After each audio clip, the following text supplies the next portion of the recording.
What do you classify as entertainment?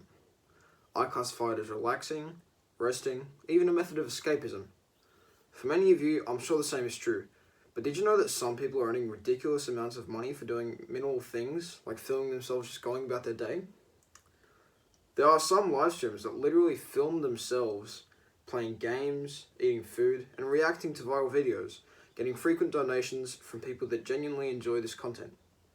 So this begs the question, what has happened to entertainment? Or how about you entertain this idea? What has happened to the consciousness of our society? Okay, let's step back a bit. Think back to when you were younger, forming your primary interest through exploring the vast scope of hobbies and generally time-wasting things of a preteen. I can bet you $50 that you didn't ever think that watching people eat large amounts of food with their friends would interest you. So how come YouTube videos of these nature have millions of views? Can you even imagine the amount of money that people have earned from stuffing their faces full of McDonald's? I doubt I'm the only person to think this, but why? Why do people like this stuff? For some people this may be considered therapeutic. But when you think about this, what does it say about society? There is the aspect of relaxation, but I doubt that people genuinely look forward to listening to the endless chewing of random people on the internet. I don't know about you, but this definitely makes me look at modern society differently. From how I'm beginning to perceive it, the most thrilling thing about people's lives is just watching influencers live their lives as we do. How is this entertainment? Perhaps what we know as entertainment is actually comfort, an easy fix to the absence of social interaction, the absence of social connection, and thus the prevalence of loneliness. Sure, it's almost comical to think about the ease with which you can make a buck or a million in this day and age, but personally I think it reflects a broader social malaise within our world. Another type of money farming YouTube channel is reaction channels. Where do I even start? Okay, so you're telling me that people genuinely enjoy the reactions of people? Is blankly staring at a video with the occasional smirk or, oh nice, actually entertaining?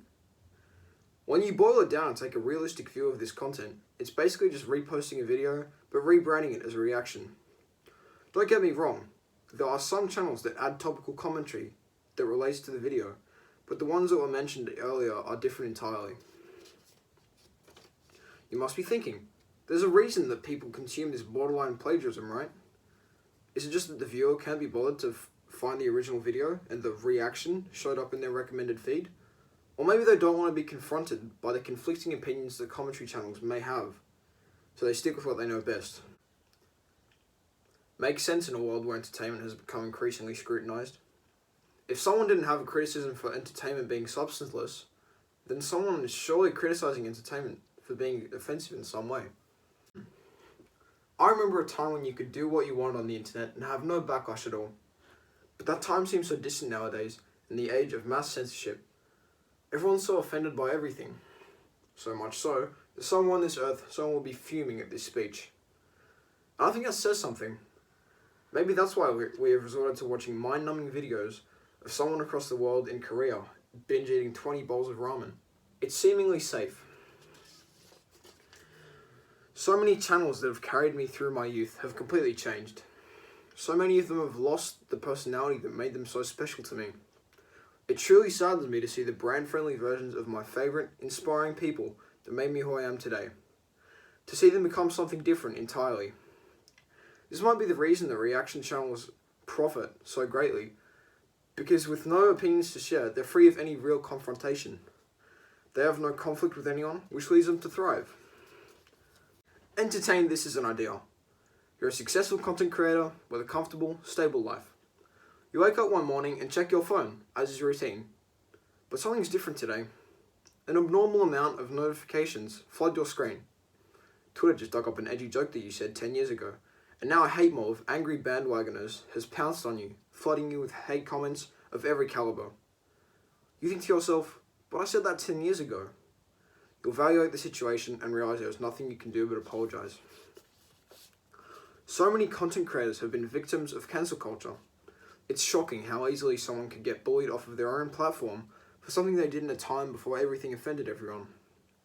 I'm sure someone here will become a celebrity down the line. If you think about it, you've probably already done the deed. And by this, I mean that you've likely commented something on a social media post, said something questionable, written a speech. It's impossible to predict the future of media and the environment that it will morph into. This must be the reason why such bizarre channels are a thing nowadays, because they play it safe.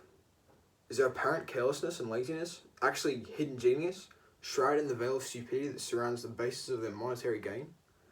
Is the key to success being so relatable that you just come off as mundane and boring, when in fact you're tapping into the minds of your audience by accompanying them in their day-to-day life?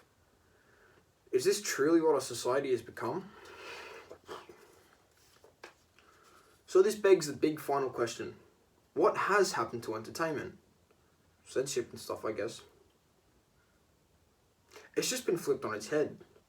So are we stuck in the past with what we value in entertainment, not ready to adjust, or even cope with the fact that we just need to adapt to this new landscape? Or are we just not ready to come to terms with what it has become? Entertainment has changed into such a routine thing. Watching videos with, eating along, or even playing games with our influencers. How about you entertain this idea? Is entertainment even entertaining anymore? Skadoo!